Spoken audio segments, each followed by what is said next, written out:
শহর কলকাতায় গঙ্গার নিচের সুড়ঙ্গ রয়েছে এবং সেই সুড়ঙ্গ দিয়ে ইতিমধ্যেই মেট্রো চলাচলও শুরু হয়ে গিয়েছে।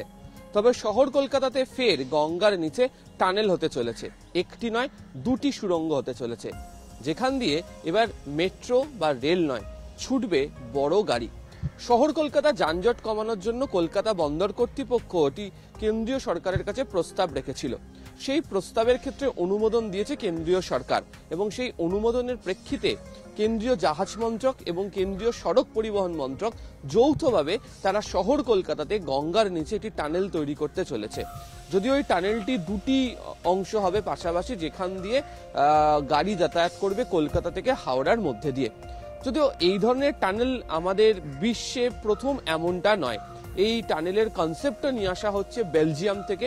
বেলজিয়ামের অ্যান্টওয়ার্প যে বন্দর রয়েছে, সেখানে যে সেল্ট নদী রয়েছে, সেই সেল্ট নদীর নিচেও এই ধরনের টানেল রয়েছে, যেখান দিয়ে ভারী বড় গাড়ি যাতায়াত করে শহরের যানজট এড়ানোর জন্য অত্যন্ত দ্রুততার সাথে। তবে সেই টানেলের কিলোমিটার অনেকটা কম। শহরের ক্ষেত্রে যে কিলোমিটার ভাবা হচ্ছে সেটা প্রায় 15 কিলোমিটারের বেশি এবং তার মধ্যে প্রায় 8 কিলোমিটারের বেশি অংশ জুড়েই থাকবে হচ্ছে এই সুড়ঙ্গ।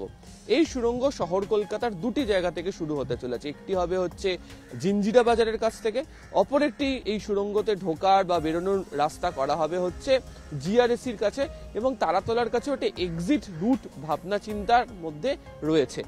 মূলত বন্দর এলাকার মধ্যে দেখতে পাওয়া যায় গার্ডেন ব্রিজ, মেটিয়া বুরুজ, খিদিরপুর, যে বন্দরের জন্য যে সমস্ত গাড়ি বা কন্টেনার আসে, তার জেরে যে যানজট তৈরি হয় তার একটা প্রভাব গোটা শহর জুড়ে পড়ে এবং যানজট এড়ানোর জন্য ব্যস্ত সময় এই পণ্যবাহী গাড়ি চলাচল বন্ধ রাখতে হয়। তা নিয়েও বিভিন্ন সময় নানা প্রশ্ন উঠতে শুরু করে।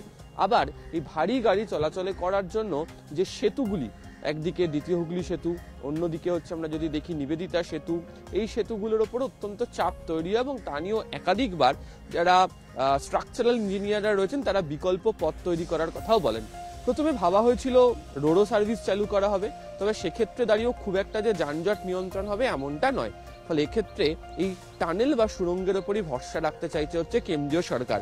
এই সুড়ঙ্গ দিয়ে গাড়ি পৌঁছে যাবে হচ্ছে একেবারে হাওড়ার আমরা উলুবেরিয়ার কাছাকাছি একটি জায়গাতে, এবং যে জায়গাগুলো তার সুড়ঙ্গের দুটি প্রান্তে সুড়ঙ্গ থেকে গাড়ি বেরোনোর পরই এলিভেটেড রুট বা করিডর করে দেওয়া হবে।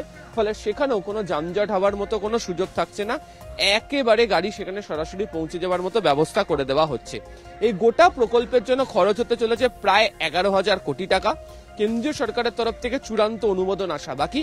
তবে কেমন দেখতে হতে চলেছে এই গোটা পথ, কেমন হতে চলেছে এই সুড়ঙ্গ, তার যেটি ডিটেল প্রজেক্ট রিপোর্ট তা ইতিমধ্যেই তৈরি করে ফেলা হয়েছে এবং সেই প্রস্তাবিত নকশাই রয়েছে নিউজ 18 বাংলার হাতে। ক্যামেরায় বিপুল ঘোষের সাথে আবির ঘোষাল, নিউজ 18 বাংলা, কলকাতা।